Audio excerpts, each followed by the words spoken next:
After navigating through the paperwork jungle in Poland, we made an unexpectedly early trip to Wales. And from the moment we arrived, Sean's family made it feel like home.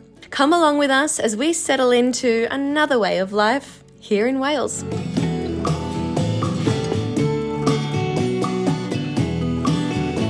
Alrighty, we have just arrived in London, flew to Heathrow and then got the train to Paddington.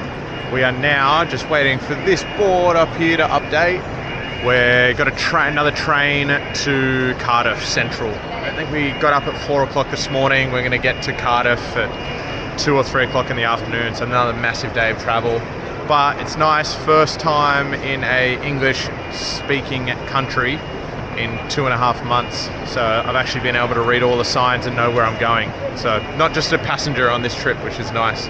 Can actually contribute something, even though whatever Tash says goes, but at least I can try.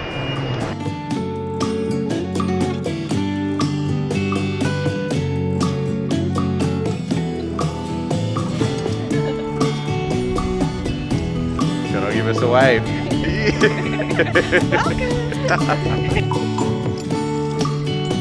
What's the first question that Claire asked you? Would you like a cuppa? We spent our first days exploring Cardiff, a city that took us by surprise. Unlike the usual bustling cities, Cardiff has this refreshing, relaxed vibe with history quite literally at its doorstep. Our first stop was Cardiff's famous arcades. These beautifully preserved Victorian passages are filled with quirky shops, vintage finds, and heavily overpriced cocktails. But there is something special about wandering through these arcades, almost like stepping back in time. Then we headed to Cardiff Market, an iconic spot that's been around for over a century. Here you'll find everything from fresh produce to artisan foods, but the highlight for us was definitely the Welsh cakes. We watched them being made right in front of us, a delightful tradition, and we couldn't resist grabbing a few to try ourselves. One of the standout spots on our trip was Cardiff Castle. It's a blend of over 2,000 years of history. From Roman fort ruins to a medieval keep and stunning Gothic revival interiors. But the most fascinating part, underneath the castle lie tunnels that were used as air raid shelters during World War II. Thinking that unless we heard from them by 11 o'clock, that they were prepared at once to withdraw their troops from Poland, a state of war would exist between us.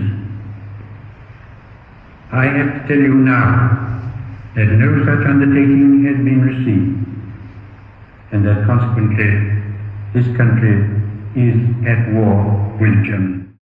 Walking through these tunnels, imagining the lives of people who once took shelter here, it really brought history to life in a way we just weren't expecting. And just when you think we've seen it all, we hopped on a bus and made our way over to something even more special. Another day, another castle. This is Caerphilly Castle, biggest castle in Wales and second biggest in Britain.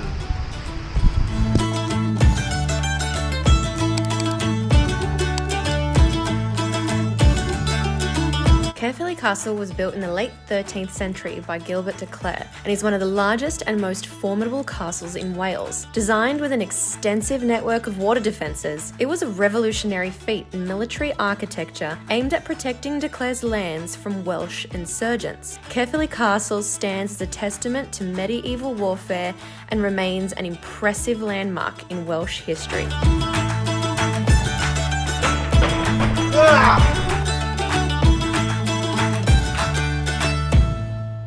We got to Caerphilly Castle and you can buy a double castle ticket at Caerphilly Castle. I think we paid £20, so £10 per person for both castles, Caerphilly Castle and Castle Coch. It was going to be a bus and a hike about 50 minutes long between castles to go by public transport. £4.70 per person on the bus, or it was £9.90 for an Uber and 12 minutes. So hot little tip between castles, for about £1 or $2 more, you're just gonna get a faster ride with an Uber. And the Uber that we happened to have got was some VIP Mercedes van. So it gave us the real royal treatment between castles today.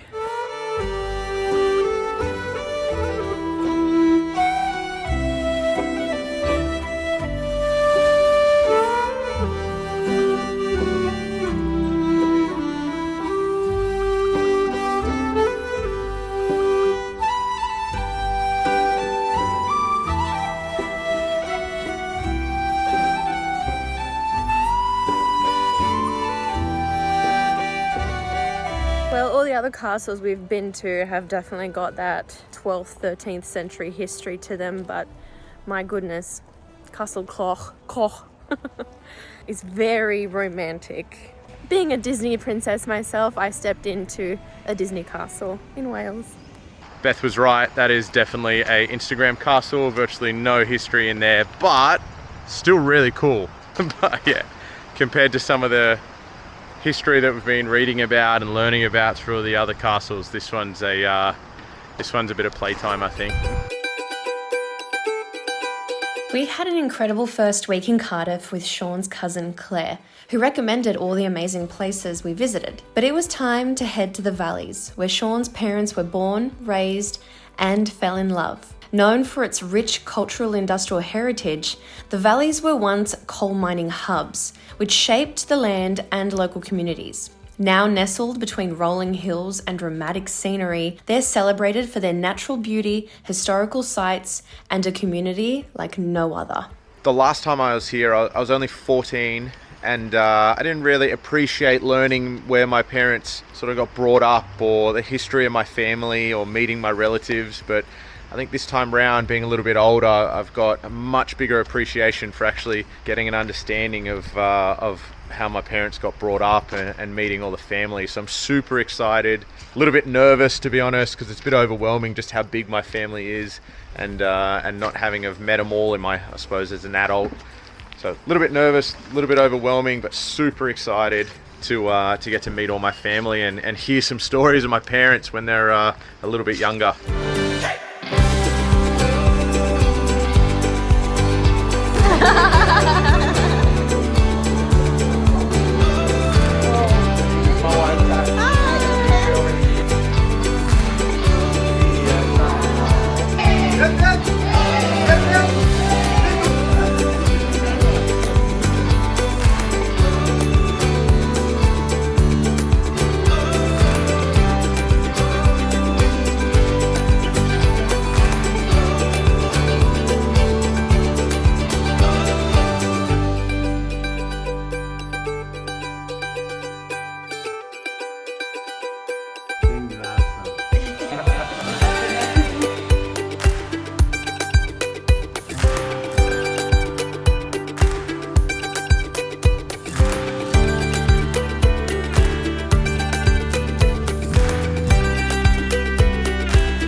All of you work out the phone up.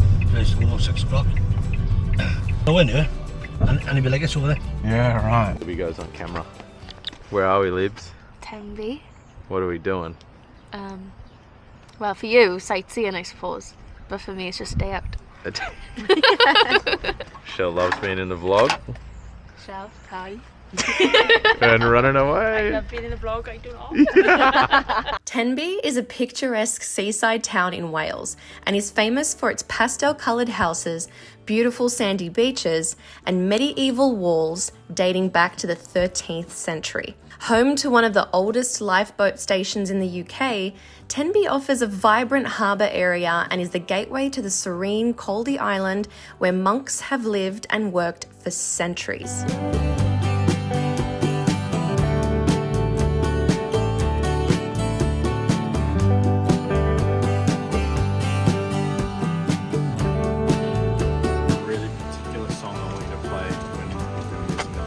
Da da da da da da da da da da.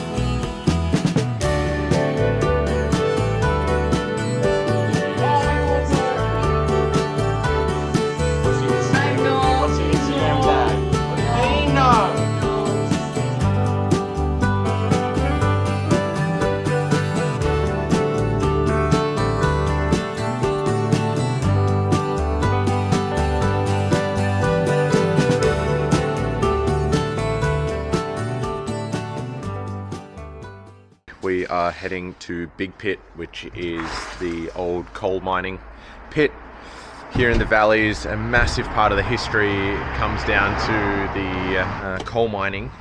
So we thought we would head there and learn a bit of the history of the valleys, because even yesterday when I was with my grandfather, he was talking about when he was younger, he used to work in the mines as well. So about a 30 or 40 minute drive, and then we get to hopefully go down one of the old mine shafts and learn a little bit more about what it was like back in the day, where the valleys in south of Wales was like for coal mining.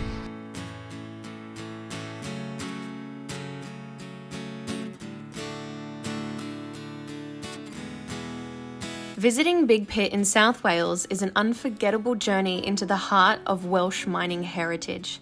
This National Coal Museum takes you 90 metres underground, where you'll experience the life of a coal miner firsthand, guided by former miners themselves who share incredible stories from their working days. We paid £9 to go underground, but overall to visit the place it's free. With breathtaking views over the World Heritage Site, Big Pit is a must-see destination that beautifully preserves and honours the tough, enduring spirit of Welsh miners.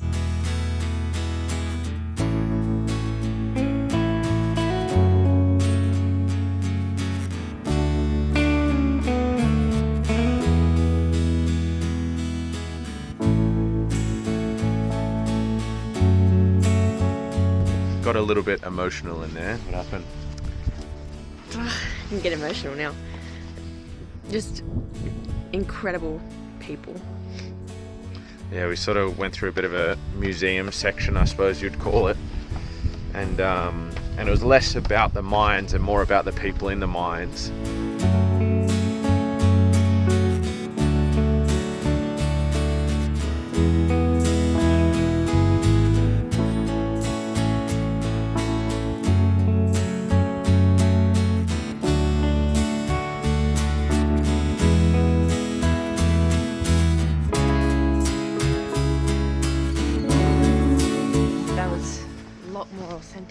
Yeah, very authentic experience there. Yeah. Unfortunately, you can't take any batteries down into the mine. No phones, no watches, no cameras, obviously, so we couldn't take this down.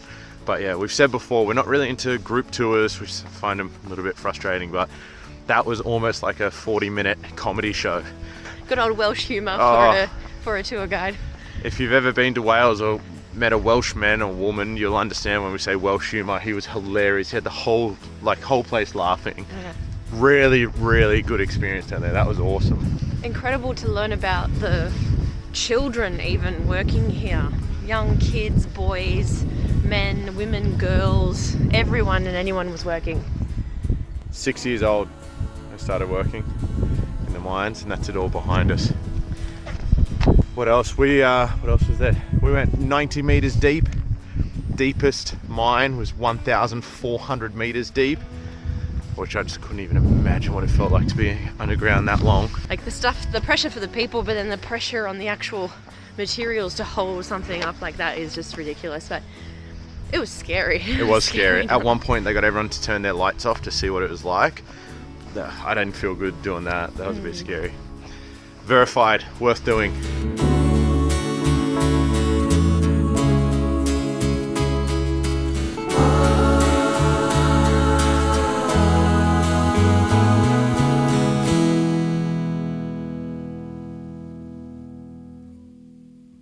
We have officially left Wales after 3 weeks. We're still here. We're in England. Oh yeah. Yeah. We are. We're in England now. We're in Bristol.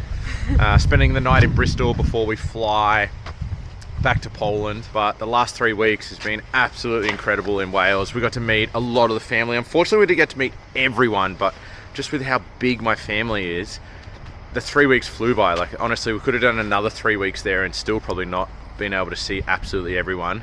Tash is a little bit dusty. She was out last night with the girls. We'll put in some videos here of her last night. So a little bit dusty, but she's doing good. Where are we, Tashi? We're in Bath. While we were in Bristol for a day, we couldn't resist a quick trip to Bath. Just a short train ride away, this stunning city is steeped in history, from the Roman baths to the Georgian architecture that lines its streets. We explored the Roman Baths Museum, which has hot springs naturally heated to 46 degrees Celsius. Then we wandered across Pulteney Bridge and visited the Jane Austen Centre. Bath is a UNESCO World Heritage Site for a reason, and it was a wonderful day trip to finish up our time in the UK. For now.